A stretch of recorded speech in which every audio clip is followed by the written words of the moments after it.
Hello my viewers, कैसे हैं आप सब। Welcome back to my channel. I hope आप सब अच्छे होंगे। यहाँ हम कर रहे हैं मैथ की प्रिपरेशन सीटेट के लिए, अपर एंड प्राइमरी दोनों लेवल के लिए। अगर आप मेरे चैनल पर नए हैं और आपने अब तक कोई वीडियो नहीं देखी है तो प्लीज़ जाइएगा, चैनल को सब्सक्राइब कीजिएगा और पुरानी सारी वीडियो प्लेलिस्ट में जाकर देखिएगा। तो देर न करते हुए आते हैं यहाँ क्वेश्चन नंबर 1 पर। सीटेट में बिल्कुल बेसिक सा मैथ आता है, सिंपल और ईजी क्वेश्चन आते हैं। चलिए देख लेते हैं क्वेश्चन नंबर 1 क्या कह रहा है।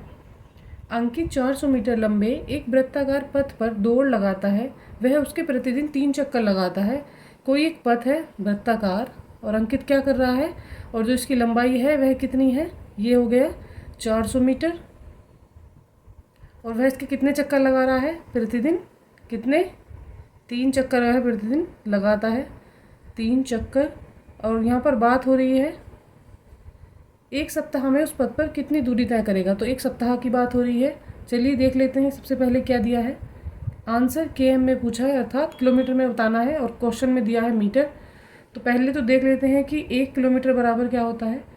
1 किलोमीटर बराबर होता है 1000 मीटर। ये हमें यहाँ पर लिख देना है 1000 मीटर। अब देखना है क्या, अंकित 400 मीटर एक लंबे वृत्ताकार पथ की दौड़ लगाता है। जो लंबाई है वह कितनी है, पथ की लंबाई लिख लेते हैं यहाँ पर। लंबाई बराबर कितनी हो गई, 400 मीटर। तो यहाँ पर लिख देंगे 400 मीटर। अब क्या करता है, वह उसके प्रतिदिन 3 चक्कर लगाता है। तो यहाँ पर लिख देते हैं प्रतिदिन चक्कर, कितने प्रतिदिन चक्कर लगाता है। चक्कर बराबर कितने हैं, चक्कर हैं यहाँ पर 3 बराबर 3। और कह रहे हैं एक सप्ताह में उस पथ पर कितनी दूरी तय करेगा। तो बात सप्ताह की हो रही है, तो यहाँ पर सप्ताह के चक्कर भी निकाल लेते हैं।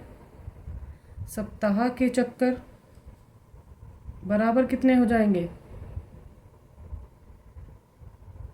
बराबर हो जाएंगे, एक दिन में अगर 3 लगाता है तो सप्ताह में कितने लगाएगा, 7। और बराबर सप्ताह में दिन कितने होते हैं, 7। यहाँ पर दिन की बात हो रही है और यहाँ हमारे पास एक दिन के दिए हुए हैं, सप्ताह के दिन 7 हैं। तो 7 की 3 से मल्टीप्लाई कर देते हैं, 7 या 21। तो सप्ताह में कितने चक्कर लगाएगा वह, तो ये सप्ताह के चक्कर आ गए हैं 21। ठीक है, अब हमें करना क्या है, कितनी दूरी तय करेगा, हमें दूरी बतानी है।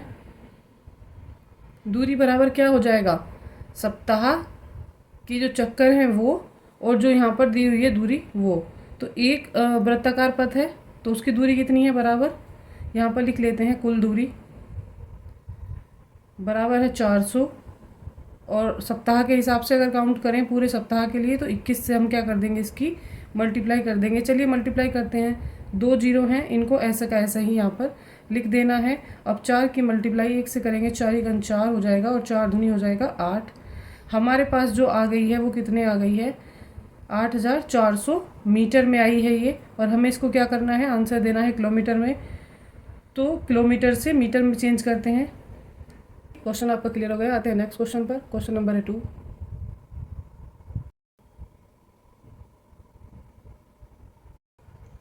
क्वेश्चन नंबर 2 में देख लेते हैं पैटर्न में आगे क्या आएगा। हमें ये बताना है, पैटर्न दिया हुआ है, इसमें आगे क्या आएगा। दे रखा है 11A 1A 1 4B 8 9C 27 16D 64। तो हमें अगला पैटर्न बताना है कि क्या आएगा यहाँ पर। तो ठीक है, देख लेते हैं हमें क्या बताना है। यहाँ ऑप्शंस दिए हुए हैं डी। पहले तो हम क्वेश्चन में ही देख लेते हैं, क्वेश्चन में दिया किस हिसाब से है पैटर्न। डिजिट भी दी हुई हैं, अल्फ़ाबेट्स दी हुई हैं। तो यहाँ पर देख लेते हैं किसका क्या सीरियल चल रहा है। 1 के बाद सीधा 4 हो गया है, फिर 8 हो गया, फिर 9 27, फिर 16, फिर 64। तो इसका मतलब ये है कि सीरियल तो बढ़ रहा है। और यहाँ पर दिया है ABCD, और यहाँ पर हमें पता लगेगा कि यहाँ जो है सीक्वेंस में ही चल रहे हैं। पहले A आ रहा है, फिर B आ रहा है, C है, D है, और उसके बाद अब क्या आएगा, यहाँ पर आ जाएगा E। क्योंकि यहाँ सीक्वेंस में चल रहे हैं तो हमें ई वाला मिल गया है। तो उसके हिसाब से हम ऑप्शंस देख लेते हैं। ए ऑप्शन रॉन्ग हो जाएगा, इसमें ई नहीं है। बी को देखना है हमें, सी को देखना है और डी को देखना है। यहाँ तीनों ही ऑप्शंस में क्या है, ई दिया हुआ है। चलिए इसी के साथ आगे आते हैं। क्वेश्चन में क्या करते हैं, पैटर्न में देख ले रहे हैं 1 और 1, फिर 4 और 8। तो 1 के बाद सीधा 4 हो रहा है, यहाँ पर 3 बढ़ रहे हैं, 1 के बाद सीधा 8 हो रहा है। तो यहाँ पर कितने बढ़ रहे हैं, यहाँ पर 7 बढ़ रहे हैं। तो इस हिसाब से भी नहीं हो सकता है। पर 4 की अगर 2 से मल्टीप्लाई करते हैं तो 8 हो जाएगा। 4 की अगर 3 से 9 की अगर 3 से मल्टीप्लाई करते हैं तो कितना हो जाएगा, 9 3 जा 27 हो जाएगा। और 16 की अगर 4 से मल्टीप्लाई करते हैं तो कितना हो जाएगा, 64 हो जाएगा। इसमें 2 पैटर्न आप लगा सकते हैं। चलिए मैं आपको बता देती हूँ क्या करना होता है। यहाँ पर हम देख रहे हैं कि अगर हम 1 का स्क्वायर करते हैं, पहला क्वेश्चन पहले पार्ट को ही देख लेते हैं, पहले पार्ट में बनाकर हम इसको सोल्व करते हैं। 1a1, तो क्या करना है यहाँ पर, अगर हम 1 का वर्क करें और फिर 1 का क्यूब करें तो क्या आएगा, यहाँ पर 1 और 1 ही आएगा। ठीक है, एक की जितनी बार भी मल्टीप्लाई करते हैं उतना ही आता है। दूसरे में देख लेते हैं, दूसरे में क्या दिया हुआ है, 4 और b 8। तो हम इसको कैसे करते हैं, लिख लेते हैं। 4 का हमें क्या करना है, हम कौन सा पैटर्न लगा के देख रहे हैं, स्क्वायर वाला, और हमें क्या करना है, यहाँ पर हम 1 के बाद सीरियल में ही चलेंगे। पहले हमने 1 लिया है, अब हम यहाँ पर 2 ले लेते हैं। 2 का वर्क कर दिया और 2 का हम क्या कर देते हैं यहाँ पर क्यूब। ठीक है, तो क्या हो जाएगा, 2 का वर्क 2 गुना 2, तो 2 दूनी कितना हो जाएगा 4, और 2 का क्यूब कितना हो जाएगा 2 गुना 2 गुना 2, 2 दूनी 4 दूनी 8, तो ये हो जाएगा 8। ये तो हमें यहाँ पर सही लग रहा है, ये हमें मिल गया है स्क्वायर और क्यूब करने से। ऐसे ही देखते हैं थर्ड पार्ट में भी ये वेरीफाई करता है या नहीं।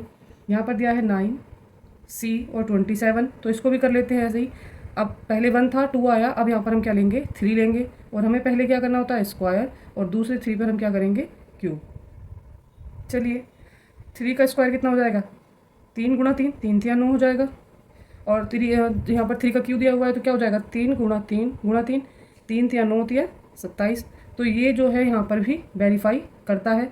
ठीक है, फोर्थ पार्ट में भी देख लेते हैं। फोर्थ में क्या जाएगा, 16 है, डी है और 64 है। चलिए इसको करते हैं। 1 2 और 3, आप किसका नंबर है, यहाँ पर कौन सा नंबर आएगा, 4 आ जाएगा। 4 का स्क्वायर करते हैं, एक बार 4 का हमें क्यूब करना होगा। ठीक है, 4 गुना 4, 4 चौक 16, और ये 4 गुना 4 कितना हो जाएगा, 3 बार 4 आएगा तो 4 चौक 16 चौका 64। ठीक है, ये आ जाएगा। तो ये हमारा वेरीफाई हो गए सारे। तो अब हमें नेक्स्ट पार्ट क्या करना होता है, अब हम देख ले रहे हैं हम क्या करेंगे, 4, तो ऐसी संख्या लेंगे जिसमें 5 आएगा।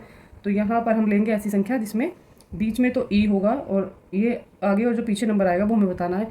तो 4 के बाद हमारे हिसाब से यहाँ पर 5 आना चाहिए, और उसका हम वर्क कर देते हैं। एक बार 5 का हम क्यूब करके भी देख लेंगे, तो हम देखते हैं क्या आंसर हमें मिल जाएगा। 5 गुना 5 कितना होता है, 5 पंजे 25 हो जाएगा, कोमा 5 की 3 बार मल्टीप्लाई, 5 गुना 5 कितना होगा, 5 पंजे 25, पंजे 125। तो हमें मिला है ये। ठीक है, हमें ये मिल गया है, तो हम इसके साथ क्या रख लेंगे, यहाँ पर क्वेश्चन में जो 25 ई और 125 हमें ये मिल जाएगा। तो हम देख लेते हैं ये आंसर कौन से ऑप्शन में आ रहा है। ये आ रहा है ऑप्शन नंबर सी में। सी इज़ द राइट आंसर, और इससे वेरीफाई हो गए ऑप्शन भी, तो ये हो जाएगा हमारा आंसर। चलिए इसी के साथ आते हैं नेक्स्ट क्वेश्चन पर। क्वेश्चन नंबर है 3। क्वेश्चन नंबर 3 में देख लेते हैं क्या दिया है। 71 मल्टीप्लाई हो रही है 72 मल्टीप्लाई 73 डॉट डॉट 79 दिया है लास्ट का अंक। तो ऑप्शन देख लेते हैं 3 1 3 और 0। हमें इकाई का अंक बताना है, तो क्या करना पड़ेगा हमें इकाई के अंक के लिए। आप सोचेंगे इतनी बड़ी कैलकुलेशन आप कैसे करेंगे और इसको कैसे करेंगे। तो सीटेट वाले जो है एनसीईआरटी वाले इतने टफ क्वेश्चन देते ही नहीं है। सीटेट एग्जाम का जो पेपर सेट करते हैं वो इस तरह का पेपर सेट करते हैं कि जिससे आप इजीली कर पाएँ। क्वेश्चन देखने में टफ लगते हैं पर टफ होते नहीं हैं। तो यहाँ पर दिया है इकाई के अंक की बात हो रही है, तो इकाई के अंक की गुणा कर लेते हैं। हमें करना क्या है, यहाँ से इकाई के अंक लिख लेते हैं। हम इकाई के अंकों की गुणा करने पर हम क्या करेंगे, इकाई के अंक देख लेते हैं क्या क्या दिए हैं। अंकों की गुणा करने पर क्या करेंगे, हम सबसे पहले देख लेते हैं अंक लिख लेंगे। यहाँ क्या क्या अंक दिए हैं। इकाई का अंक क्या हो जाएगा, इकाई धाई ऐसे पढ़ेंगे ना आप, तो इकाई का अंक हो जाएगा यहाँ से 1। आगे क्या आ जाएगा, यहाँ से इकाई का अंक है 2, यहाँ पर है कितना 3, और डॉट डॉट कहाँ तक गया है 9 तक, तो सारे लिख लेंगे। 3 के बाद आएगा 4 मल्टीप्लाई 5 मल्टीप्लाई 6 मल्टीप्लाई 7 और मल्टीप्लाई 8 और लास्ट में आ जाएगा मल्टीप्लाई 9। हमने इकाई के सारे अंक लिख लिए हैं। अब आप सोचेंगे कि इतनी लंबी आपको मल्टीप्लाई करनी पड़ेगी, तो बात तो फिर भी वही रही, काफ़ी लंबी कैलकुलेशन हो जाएगी। तो इसका एक इजी वे होता है, बहुत सिंपल और इजी वे होता है। आप यहाँ पर देख लीजिए कहीं पर 5 आ रहा है या नहीं आ रहा है, 5 और 2। हम ऐसा अंक देखते हैं, ऐसे अंक देखो कैसे, ऐसे अंक देखने हैं जिनकी क्या करके गुणा करके, जिनकी गुणा करके हमें क्या मिल जाए, 0 मिल जाए। जिनकी गुणा करके 0 प्राप्त हो जाए, अर्थात शून्य मिल जाए, शून्य मिले। ठीक है, तो अब ऐसे हम ढूंढ लेते हैं कौन कौन से हो जाएंगे इसमें से। 3 की जिसकी भी मल्टीप्लाई करेंगे नहीं होता है। 2 और 5 की मल्टीप्लाई करते हैं, 2 गुणा 5 करते हैं तो क्या आ जाएगा 10। बस हमें यही चाहिए था, हमें ज़्यादा कुछ करना ही नहीं है। यहीं से आपका क्वेश्चन बैठे बैठे सॉल्व हो जा रहा है। 2 गुणा 5 बराबर 10 हो जाएगा। हमें 0 मिल गया है, और क्या करते हैं 0 से जिसकी भी गुणा करते हैं वो पूरी संख्या 0 ही हो जाती है। 0 से और शून्य से गुणा करने पर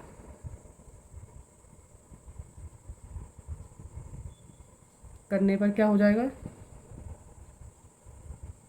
हमें क्या दिखा यहाँ पर, इकाई का अंक कितना आ गया है 0, और अगर शून्य से गुणा करते हैं तो क्या रहेगा, वह अंक परिवर्तित नहीं होता, 0 ही रहेगा। करने पर अंक जो है इकाई वाला 0 रहेगा। अब हमें इकाई का अंक मिल गया और इकाई का अंक ही हमें बताना था, अंक 0 ही रहेगा। तो हमारा आंसर क्या हो जाएगा, देख लीजिए ऑप्शंस में क्या क्या दिए हुए हैं, यहाँ पर 0 ही रहेगा। यहाँ पर लिख भी देते हैं इकाई का अंक, इकाई का अंक, ठीक है, जिससे आप कंफ्यूज ना हो, नोट कर लेना। ये आपका सभी क्वेश्चन में पैटर्न चलता है, इससे बाहर क्वेश्चंस नहीं आते हैं, चाहे कैलकुलेशन कितनी भी बड़ी क्यों ना हो। यहाँ पर हमने देख लिया हमारी इकाई का अंक हमें 0 मिल गया है, तो अब इसकी जिससे भी मल्टीप्लाई करेंगे हमें 0 ही मिल जाएगा, ठीक है। तो यहाँ पर देख लेते हैं ऑप्शन नंबर जो 4 है वो करेक्ट हो जाएगा, यही हमारा आंसर हो जाएगा। इकाई का अंक होगा क्या, 0। चलिए, आई होप आपको ये क्लियर हो गया होगा, मैंने बिल्कुल सिंपल और बेसिक लेवल से आपको ये समझा दिया है। आते हैं नेक्स्ट क्वेश्चन पर, क्वेश्चन नंबर है 4। क्वेश्चन नंबर 4 में है संख्या 3 की पावर कितनी है, यहाँ पर कितनी घात दी हुई है, 98 को 5 से भाग करने पर क्या शेष आएगा, हमें ये बताना है। 3, 4, 1 और 2। अब आप सोच रहे होंगे कि 3 की पावर 98 है और इसको इतने टाइम हम कैसे लिखेंगे। अगर हम लिखते हैं माना क्या 2 की पावर 2, तो हम क्या लिखते हैं, इसका मतलब क्या होता है 2 गुणा 2, और यहाँ पावर कितनी है 98। तो आप सोच रहे होंगे कि 98 कितने बार आप इसको करेंगे, इतनी लंबी कैलकुलेशन नहीं होती है, एग्जाम में टाइम भी नहीं होता है। तो देख लेते हैं हमें करना क्या है यहाँ पर। तो यहाँ पर मैंने डेफिनेशन लिख दी है। क्या करते हैं, घात वाली जो संख्या में इकाई का अंक है ज्ञात करना है, तो उसके लिए हमें क्या करना होगा, इकाई का अंक ज्ञात करने के लिए 4 से भाग देकर, जो घात होती है उसमें हम क्या करते हैं 4 से भाग देकर पूर्णतः विभाजित होती है उसको विभाजित कर लेते हैं, अर्थात 4 से भाग दे देंगे घात को, और जो बची हुई और उसे घटाकर जो बची हुई संख्या है उसे क्या करते हैं इकाई के अंक के ऊपर लगाकर उसकी गणना कर लेते हैं। तो चलिए, आपको ये ऐसे समझ नहीं आ रहा हो शायद, तो मैं करके दिखा देती हूँ। हम क्या करते हैं, हमें क्या करना है, घात वाली संख्या में से क्या करना है, इकाई का अंक लेना है। तो क्या करना है, सबसे पहले हम घात ले लेते हैं। घात कितनी है हमारे पास यहाँ 98, और हमें इसे क्या करना है 4 से इसको डिवाइड करना है। तो कर लेते हैं 4 से डिवाइड, क्या बचता है, कितनी बार जाएगा, 4 दूनी 8, बचता है कितना यहाँ पर 1। उतारते हैं, नेक्स्ट नंबर क्या है 8, तो हो जाएगा 18, कितना हो जाएगा 4 चौक 16 और 4 पंजे 20, 4 पंजे 20 ज़्यादा हो जाएगा, तो यहाँ पर 4 चौक 16 ही करेंगे, ये हो जाएगा। यहाँ 18 यहाँ 16 है, 8 से 6 जाएगा तो यहाँ पर 2 बचेगा, और 1 से कुछ नहीं जाएगा, तो यहाँ पर कुछ नहीं बचेगा। तो हमारे पास शेष कितना बच जाता है, यहाँ पर शेष बचता है यहाँ पर 2, ठीक है। अब हमें करना क्या है, जो शेष बचा है, तो जो शेष बचता है उसको क्या करेंगे, इकाई की घात पर लगा देंगे। तो यहाँ पर तो एक ही अंक है, 2 अंक दिए ही नहीं है, इकाई का ही अंक है। तो हम क्या करेंगे, जो घात बची है इसको 3 के ऊपर लगा देंगे और बराबर हम अपना आंसर पा लेंगे। तो हमारा आंसर क्या हो जाएगा, 3 गुणा 3। 3 का वर्ग का मतलब क्या होता है, 3 गुणा 3 बराबर 9, 9 आ गया। अब कह रहे हैं को 5 से भाग करने पर क्या शेष आएगा, घात की बात कर रहे हैं, तो हम घात को 5 से भाग करेंगे, क्या शेष आएगा देख लेते हैं। 5 से भाग करने पर क्या आता है, भाग करने पर क्या लिखेंगे 9, और इसको हम भाग यहाँ पर लिख लेते हैं, हम यहाँ लिखते हैं हम 5 से हम इसको डिवाइड कर रहे हैं, किसको 9 को, ठीक है। तो कर लेते हैं मल्टीप्लाई, क्या आएगा 5 1 जा कितना हो जाएगा 5, और 9 से 5 माइनस करते हैं तो कितने बचते हैं 4। तो हमारा जो आंसर आ जाएगा वो आ जाएगा हमारे पास 4, यही हो जाएगा आपका राइट आंसर। देख लीजिए किस ऑप्शन में आपको ये मिल रहा है। तो जो राइट आंसर है वो मिल जाएगा हमें ऑप्शन नंबर बी में, B is the right answer. क्या करना होता है, कितनी भी बड़ी कैलकुलेशन है, यहाँ पर एक घात सॉल्व करवा के पूछी थी तो हमने इतना ओवर कर दिया यहाँ से नीचे। अगर ये नहीं पूछता कि इकाई के अंक का मान क्या होगा, तो बस ये 9 तक ही हो जाना था। क्या करना था, जो संख्या दी होती है उसमें जो भी घात होती है, इस नहीं किसी भी क्वेश्चन की बात हो रही है, अगर उसमें घात दी हुई है और इकाई का अंक पूछा जा रहा है तो क्या करते हैं, घात को हम 4 से ही मल्टीप्लाई करते हैं। ये क्या होता है, एक ये रूल होता है, ठीक है, ये रूल होता है विभाजित करने का 4 से, यही होता है। तो 4 से इसको भाग करते हैं और जो शेष बच जाता है, शेष बचे अंक को क्या करते हैं, जो हमें संख्या दी है उसके इकाई के अंक पर लगाते हैं। तो यहाँ पर इकाई का अंक ही दिया था, मान लीजिए यहाँ पर देते वो आपको 12, तो हमें क्या करना था संख्या में, हम केवल 2 के ऊपर ही उसको लगाते, तो 2 की पावर 2 लेते, ना कि 12 की पावर 2 लेते, ठीक है। चलिए आते हैं क्वेश्चन नंबर नेक्स्ट पर। यहाँ पर संख्याओं के अंक देखने हैं, इकाई का पूछा, अगर दाही का पूछता तो हम 12 लेते, हमारा आंसर 9 है। चलिए आते हैं इसी के साथ नेक्स्ट क्वेश्चन पर। क्वेश्चन नंबर है 5। क्वेश्चन नंबर 5 में दिया है एक संख्या दी हुई है और पूछ रहे हैं संख्या विभाजित होगी, इसमें से किस से संख्या विभाजित हो जाएगी ये बताना है। तो यहाँ पर हमें क्या कर लेना है, हमें देख लेना है संख्या क्या लिखी हुई है।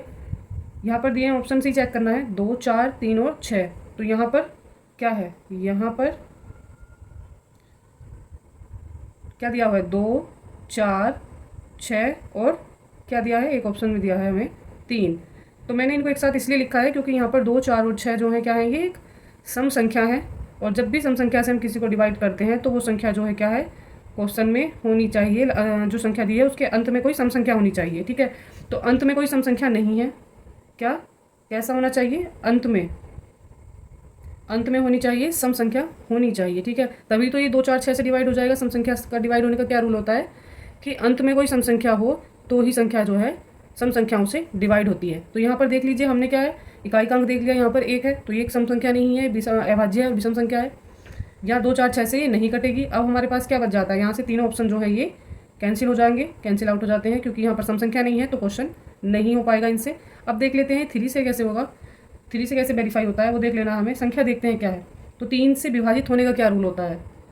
दी गई संख्याओं के, जितनी भी संख्या दी हैं, दी गई संख्या के पूर्ण अंकों का योग, अंकों का योग क्या है, अंकों का योग 3 से डिवाइड हो, ये रूल होता है। 3 से क्या हो जाना चाहिए, 3 से हो जाना चाहिए वो विभाजित। ठीक है, अगर ये 3 से विभाजित हो जा रहा है तो ये विभाजित होने का रूल फॉलो कर रहा है, इसका मतलब ये 3 से विभाजित हो जाएगी। तो हम यहाँ पर देख लेते हैं इनके जो संख्या दी है इसके अंकों का योग क्या आ जाएगा। ठीक है, तो लिख लेते हैं 2 + 6 + 8 + 4 + 0 और प्लस क्या 1। अब इनको हमें क्या करना है, हमें इनका योग करना है। ठीक है, इनको हमें ऐड करना है, योग करना है। तो लिख लेते हैं यहाँ पर क्या आएगा, 6 और 4 10, 10 और 8 18, 18 और 2 20 और 1 यहाँ पर 21। तो हमारे पास जो योग आया है वो 21। और अब हमें करना क्या है, इसको 3 से विभाजित करना है। तो 3 × 7 = 21, ये पूर्णतः विभाजित है।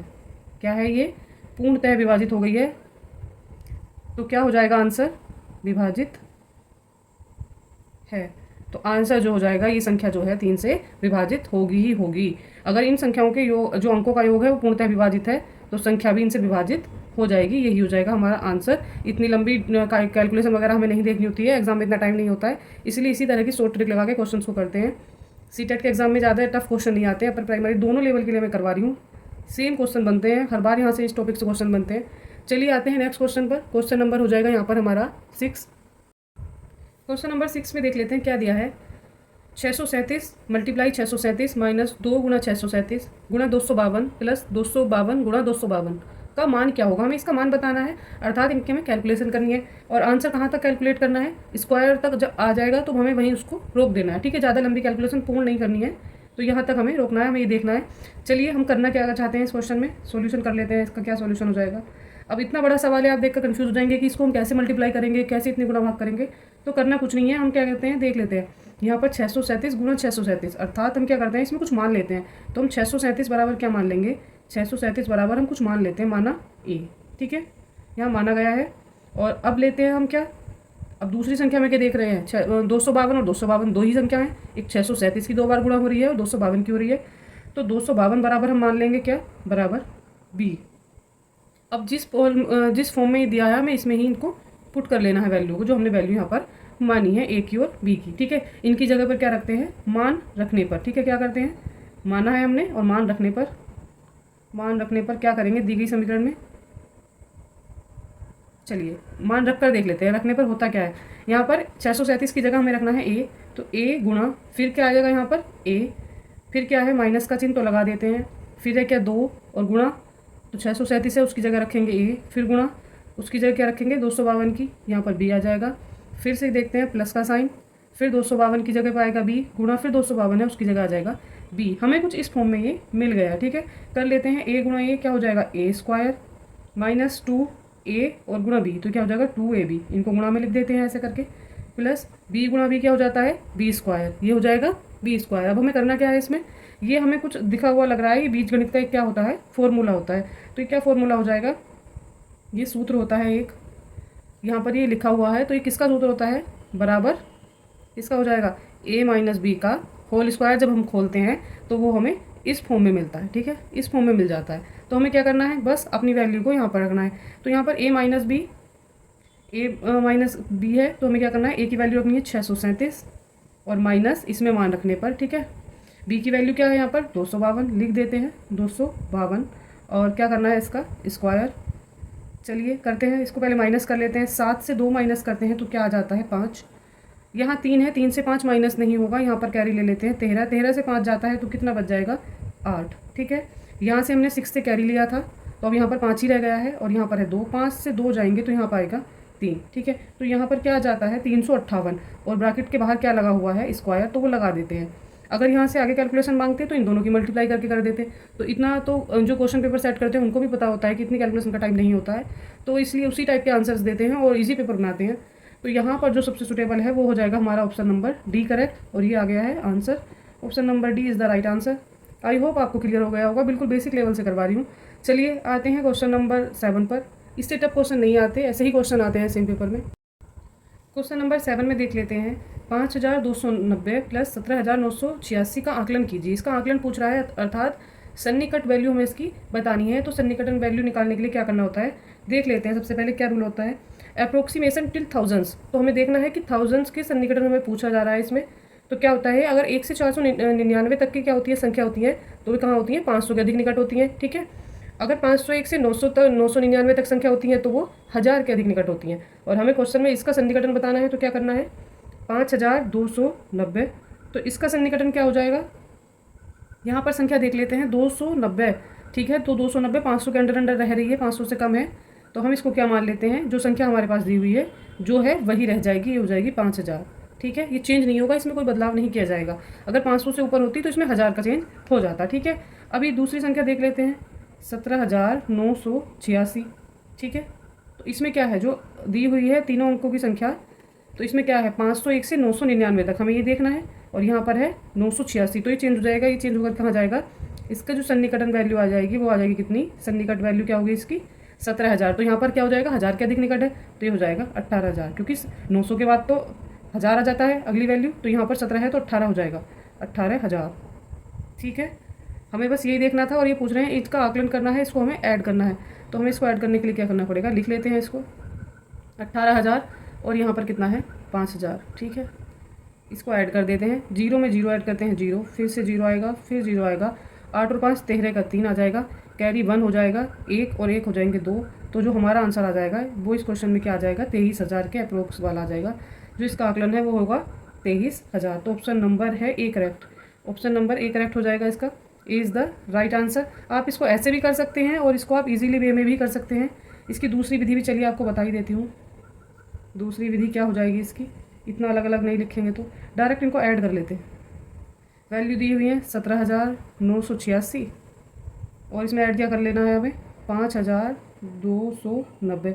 ठीक है, इसको ऐड कर लेते हैं, 6 आ जाएगा, 9 और 8 कितना हो जाता है 17, 17 का 7 हो जाएगा, कैरी कितना है यहाँ पर 12 हो जाएगा, ये कैरी 1 होगा, और 7 5 12 और 1 13 और 1 2। ठीक है, 23276 हमारे पास आ गया है। अब हमें क्या करना है, इसकी निकटतम वैल्यू बतानी है। तो 23200 है, अगर ये 500 से ऊपर होता, ठीक है 500 से क्या होता ऊपर होता तो वैल्यू में चेंज हो जाता। ठीक, अगर 500 से नीचे है तो चेंज नहीं होगा। तो यहाँ पर क्या रह जाएगा, इसकी जो आकलन या निकटतम वैल्यू हो जाएगी क्या हो जाएगी 23000 ही हो जाएगी। ये एक शॉर्ट ट्रिक है इसकी करने की। ठीक है, दोनों विधि से ऐसे ही हो जाएगा, बिल्कुल सिंपल क्वेश्चन है। चलिए आते हैं नेक्स्ट क्वेश्चन पर। क्वेश्चन नंबर है 8। क्वेश्चन नंबर 8 में दिया है संख्या 32 और बताने हैं, सार गुणनखंड बताने हैं। हमें सार गुणनखंड ज्ञात करने हैं। तो क्या करेंगे, सबसे पहले हम लिखेंगे 32 के क्या करेंगे यहाँ पर गुणनखंड करेंगे। ठीक है, गुणनखंड क्या होते हैं 32 के गुणनखंड जो होंगे। 32 के गुणनखंड निकालने के लिए क्या करेंगे, लिख लेते हैं यहाँ पर 32 किससे कट जाएगा, 1 से भी कट जाएगा, 2 से भी कट जाएगा, 4 से भी कट जाएगा, 8 से भी कट जाता है, 16 से भी हो जाएगा, और ये 32 से भी कट जाएगा, 32 ही का ना 32। तो ये इसके गुणनखंड हो जाएंगे। अब देख लेने हैं 18 के गुणनखंड कितने होते हैं। तो 18 के गुणनखंड लिख लेते हैं यहाँ पर, कितने होंगे 18 के गुणनखंड। तो ये हो जाएंगे यहाँ पर 1 हो जाएगा, 2 से भी कट जाता है, 18 3 से भी कट जाएगा, 6 से भी कट जाता है, 9 से भी इसको भाग कर सकते हैं, 9 दूनी 18 होता है, और 18 एकन 18 भी होता है। तो हमें जो मिल गए हैं इनके गुणनखंड ये मिल गए हैं। और यहाँ पर पूछा है सार गुणनखंड। तो सार गुणनखंड क्या होते हैं, सार गुणनखंड जो सब में कॉमन हो। गुणनखंड मतलब कॉमन फैक्टर हमें यहाँ पर ढूंढ लेना है। तो जो कॉमन फैक्टर यहाँ पर हो जाएगा क्या हो जाएगा, यहाँ केवल 1 और 2 हैं जो दोनों में कॉमन है, बाकी संख्याएं कॉमन नहीं आ रही हैं। तो यहाँ जो आंसर हो जाएगा 1,2 ये इसके सार गुणनखंड हो जाएंगे। ठीक है, तो जो आंसर हो जाएगा वो हो जाएगा हमारा 1,2। देख लेते हैं किस ऑप्शन में है। ऑप्शन नंबर ए में है, A is the right answer. चलिए इसी के साथ मैं कराने वाली हूँ मैथ की पेडागोजी, तो उसके लिए भी चैनल पर बने रहिएगा। देख लेते हैं क्वेश्चन नंबर 9 में क्या दिया है। गणित में प्रमेय को सिद्ध किया जा सकता है। गणित की प्रमेय को किसके द्वारा सिद्ध किया जाता है? प्रयोगों द्वारा। प्रयोग विज्ञान में किए जाते हैं, गणित में नहीं। निगमन द्वारा, नियमों के द्वारा, जांच के द्वारा। जांच तो तभी होगी जब कुछ किया होगा। प्रेक्षण द्वारा, तो प्रेक्षण के द्वारा भी नहीं किया जाएगा। यहाँ पर जो सबसे सुटेबल और राइट आंसर हो जाएगा, प्रमेय जो सिद्ध होती हैं वो निगमन के द्वारा होती हैं, नियमों के द्वारा होती हैं। तो यहाँ पर ऑप्शन बी करेक्ट हो जाएगा। B is the right answer. चलिए आते हैं नेक्स्ट पर। क्वेश्चन नंबर है 10। यांत्रिक गणना एवं रटने पर आधारित आकलन की अपरिष्कृत विधि का सबसे अच्छा उदाहरण कौन सा है? तो हमें यहाँ पर अपरिष्कृत विधि बतानी है, यांत्रिक गणना एवं रटने पर आधारित। तो देख लेते हैं ऑप्शन क्या दिए हुए हैं। बात यहाँ पर हो रही है रटने और गणना पर आधारित आकलन, ठीक है, उसकी बात हो रही है, इसको ध्यान रखेंगे। सहपाठी और शिक्षक शिक्षिका की सहायता एवं परामर्श लेते हुए वर्कशीट में दी गई समस्याओं को हल करना। समस्या हल हो रही है तो यहाँ पर रटना नहीं हो रहा, इसलिए ऑप्शन गलत हो जाएगा। बी में देख लेते हैं, बी में क्या दिया हुआ है। बी में दिया हुआ है गुणन सारणी, पहाड़ों एवं सूत्रों को याद करना, विद्यार्थियों को कहना, क्योंकि ये अभिकलन हेतु बुनियादी कौशल के रूप में आवश्यक हैं। तो यहाँ पर बात हो रही है याद करना, और वहाँ पर रटना और गणना करने की ही बात हो रही थी। चलिए और ऑप्शन भी देख लेते हैं एक बार। ऑप्शन नंबर सी में देखते हैं क्या दिया है। विद्यार्थियों को वास्तविक समस्या को हल करने के लिए देना जिसमें गणितीय अभिकलन एवं अवधारणाएं शामिल है। तो ये पॉजिटिव पॉइंट है और हमें यहाँ पर नेगेटिव पॉइंट देखना है, तो ये हो जाएगा राइट इसी हिसाब से। तो इसमें ये सेट नहीं बैठता है। चलिए आते हैं ऑप्शन नंबर डी पर। डी में दिया है कक्षा में प्रत्येक मुख्य विषय वस्तु को पढ़ाने या चर्चा करने के बाद नियमित रूप से रचनात्मक आकलन। तो बात रचनात्मक आकलन की हो रही है, ये पॉजिटिव पॉइंट है। क्वेश्चन में नेगेटिव पूछा है तो ये कट हो जाएगा। आते हैं अपने राइट आंसर पर। क्वेश्चन में दिया है या गणना एवं रटने पर आधारित आकलन की अपरिष्कृत विधि पूछी गई है, तो वो हो जाएगी यहाँ पर option number B. B is the right answer. यहाँ पर सूत्रों को याद करने की और रटने की ही बात हो रही है, तो इसी से ये आंसर सही हो जाता है। Option number B is the right answer. चलिए आते हैं नेक्स्ट क्वेश्चन पर। क्वेश्चन नंबर है 11। 11 में देख लेते हैं क्या है। निम्नलिखित में से कौन सा बैन हिले की ज्यामितीय चिंतन के सिद्धांत के बारे में सही नहीं है? यहाँ पर हमें नेगेटिव पॉइंट देखना है जो सही नहीं है। ऑप्शन देख लेते हैं। स्तर आयु पर निर्भर करता है, स्तर विकासात्मक है, स्तर अनुक्रमिक है, स्तर ज्यामितीय एवं मूर्त से अमूर्त चिंतन की ओर चलता है। तो हमें देखना है सिद्धांत के बारे में सही नहीं है। बाकी जो पॉइंट हैं वो क्या हो जाएंगे, सब जो हैं सही नहीं बताना है, और यहाँ पर ये और बाकी सब सही हो जाएंगे। तो यहाँ पर जो राइट आंसर हो जाएगा स्तर आयु पर निर्भर करता है, ये बात जो है सही नहीं है। इसके बारे में बैन हिले जी ने कोई बात नहीं की है, तो ऑप्शन नंबर ए करेक्ट हो जाएगा, स्तर आयु पर निर्भर नहीं करता है। चलिए आते हैं इसी के साथ नेक्स्ट पर। क्वेश्चन नंबर है 12। 12 में देख लेते हैं। निम्नलिखित में से कौन से कथन गणित में खेलों के उपयोग के लिए सत्य हैं? तो गणित में खेलों के उपयोग के लिए कौन से कथन सत्य हैं वो देख लेने हैं। ऑप्शंस दिए हैं। नवीन अवधारणाओं का विकास केवल औपचारिक भाषण द्वारा किया जा सकता है। अगर हम औपचारिक भाषण देंगे तो नई अवधारणाएं बन जाएंगी, खेलों के द्वारा नहीं। तो ये हो जाएगा यहाँ पर रॉन्ग। ऐसा कुछ नहीं है, भाषण देने से ही बच्चे नहीं सीखते हैं, उनको औपचारिक ज्ञान की भी ज़रूरत होती है। उनको नवीन अवधारणाओं के विकास खेलों के द्वारा भी किए जाएंगे। बी में देख लेते हैं। नए विकसित गणितीय कौशलों के अभ्यास के लिए खेलों को प्रभावी रूप से उपयोग किया जा सकता है। तो यहाँ पर कह रहे हैं खेलों का प्रयोग किया जा सकता है, तो ये सही हो जाएगा। खेल आकलन के लिए उपयोग नहीं किए जा सकते। आकलन के लिए खेल का उपयोग नहीं किया जा सकता, ये बात गलत हो जाती है। ऑप्शंस चेक कर लेते हैं क्या क्या दिए हैं यहाँ पर। केवल ए और केवल बी और सी दिए हैं, ए और सी दिए हैं। तो यहाँ पर जो राइट आंसर हो जाएगा वो हो जाएगा हमारा केवल बी। ऑप्शन नंबर बी में दिया है नए विकसित गणितीय कौशलों के अभ्यास के लिए खेलों का प्रभावी रूप से उपयोग किया जा सकता है, ये बात बिल्कुल सही है। खेलों के द्वारा हम क्या करते हैं, गणितीय कौशलों के अभ्यास का हमें पता लग जाता है। चलिए आते हैं नेक्स्ट क्वेश्चन पर। क्वेश्चन नंबर है 13। 13 में दिया है आपकी कक्षा में एक विद्यार्थी है और वह यह आशय निकालने में सक्षम है कि समुच्चय ए और बी की तुलना की जाए तो कौन सी वस्तु अधिक है, और समुच्चय बी और सी की तुलना की जाए सी में वस्तुएं अधिक होती हैं, किसमें, समुच्चय बी में अधिक हैं। तो समुच्चय ए और सी की तुलना में अधिक वस्तुएं होंगी किसमें? निम्नलिखित में से विद्यार्थी द्वारा मापन के कौन से सिद्धांत का उपार्जित करने की संभावना दिख रही है? कौन से सिद्धांत यहाँ पर वह यूज कर रहा है, उसकी संभावना दिख रही है, आपको बताना है। ऑप्शन देख लेते हैं। अनुपातिक चिंतन कर रहा है विद्यार्थी, संरक्षण कर रहा है, क्रम विनिमयता कर रहा है, या संक्रिमिता कर रहा है। तो यहाँ पर जो सबसे सुटेबल और राइट आंसर हमारा हो जाने वाला है वो हो जाएगा, बच्चा क्या कर रहा है, ऑप्शंस को बिल्कुल संकीर्णता के साथ देख रहा है, सटीक आंसर उसके निकाल रहा है। तो यहाँ पर आंसर हो जाएगा संक्रिमिता, option number D is the right answer. चलिए इसी के साथ आते हैं नेक्स्ट क्वेश्चन पर। क्वेश्चन नंबर है यहाँ पर 14। प्राथमिक स्तर पर प्रतिमानों के अध्ययन को संवर्धित किया गया है क्योंकि प्राथमिक स्तर पर क्या करते हैं, प्रतिमानों को यूज़ करते हैं और उनसे क्या होता है, बच्चों का ज्ञान बढ़ता है, संवर्धित होता है। तो यहाँ पर पूछा जा रहा है संवर्धित हो रहा है प्रतिमानों के द्वारा। ऑप्शंस देख लेते हैं। प्रतिमान प्रकृति में होते हैं, ये पूछ रहे हैं कि प्रतिमान प्रकृति में होते हैं, तो ये रोंग बात हो जाएगी। यहाँ पर प्राथमिक कक्षा में एक अध्यापक के लिए प्रतिमानों को पढ़ाना आसान होता है। प्रतिमान मॉडल चार्ट ये पेपर जो होते हैं तो ये पढ़ाने आसान होते हैं। ऐसा ये तो इसकी कोई मंशा यहाँ पर नहीं दिख रही है। चलिए आते हैं ऑप्शन सी पर। सी में दिया है प्रतिमान गणितीय अवधारणाओं के आधार का निर्माण करते हैं। और यहाँ पर डी में दिया हुआ है क्या, डी में दिया है प्राथमिक कक्षाओं में पाठ्यक्रम बहुत कम है, इसलिए बच्चों को प्रतिमान बनाने में व्यस्त रखा जा सकता है, बच्चों को प्रतिमान मॉडल बनाने में व्यस्त रखा जा सकता है। ये बात भी यहाँ पर निगेटिव है, रोंग हो जाती है। तो यहाँ पर जो सबसे सुटेबल और राइट आंसर बैठता है वो हो जाएगा हमारा ऑप्शन नंबर सी। प्रतिमान क्या करते हैं, गणितीय अवधारणाओं के आधार का निर्माण करते हैं, अर्थात गणितीय अवधारणाएं निर्मित होती हैं प्रतिमानों के द्वारा, मॉडल के द्वारा। चलिए आते हैं इसी के साथ नेक्स्ट क्वेश्चन नंबर 15 में दिया है संश्लेषित विधि हमें अग्रसर करती है, तो किस ओर अग्रसर करती है हमें देखना है, ज्ञात से अज्ञात की ओर, अज्ञात से ज्ञात की ओर, कठिन से सरल की ओर या उदाहरण से नियम की ओर। तो जो संश्लेषित विधि है वो बात करती है किसकी, संश्लेषित विधि बात करती है ज्ञात से अज्ञात की ओर। चीज़ें हमें ज्ञात होती हैं और हम अज्ञात चीज़ों को उसके द्वारा फाइंड कर लेते हैं, ढूंढ लेते हैं। तो यहाँ पर हो जाएगा ऑप्शन नंबर ए करेक्ट, संश्लेषित विधि होती है ज्ञात से अज्ञात की ओर। चलिए आते हैं इसी के साथ नेक्स्ट पर। क्वेश्चन नंबर है यहाँ पर 16। राष्ट्रीय पाठ्यचर्या रूपरेखा 2005 के अनुसार गणित की प्राथमिक स्तर की पाठ्य पुस्तकों में जरूरी होना चाहिए। तो रूपरेखा पाठ्यचर्या 2005 के अनुसार प्राथमिक स्तर की पाठ्य पुस्तकों में क्या जरूरी होना चाहिए, तकनीकी गणितीय शब्दावली होनी चाहिए, गणितीय कहानी, खेल और क्रियाकलाप होने चाहिए, प्रश्न हल करने की औपचारिक कलन विधि होनी चाहिए या गणितीय संप्रदायों की सटीक परिभाषा होनी चाहिए।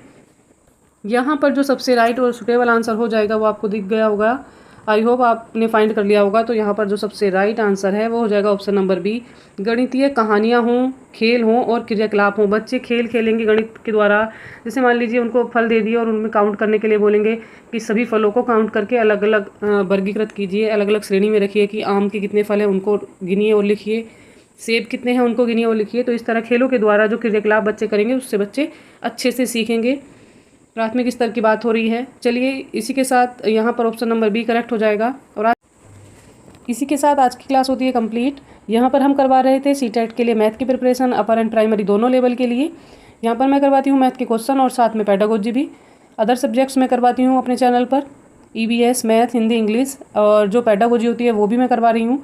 अगर आप चैनल पर नए हैं और आपने चैनल अब तक सब्सक्राइब नहीं किया है तो जाइए चैनल को सब्सक्राइब कीजिए और वीडियो को लाइक कीजिए और पुरानी वीडियो जो प्लेलिस्ट में है वो सारी देख लीजिएगा। आपके सब्सक्रिप्शन से हमें मिलता है मोटिवेशन, तो प्लीज़ चैनल को सब्सक्राइब कीजिएगा, मोटिवेट कीजिएगा, जिससे हम आपके लिए और अधिक से अधिक अच्छी से अच्छी वीडियो बनाकर लाते रहें।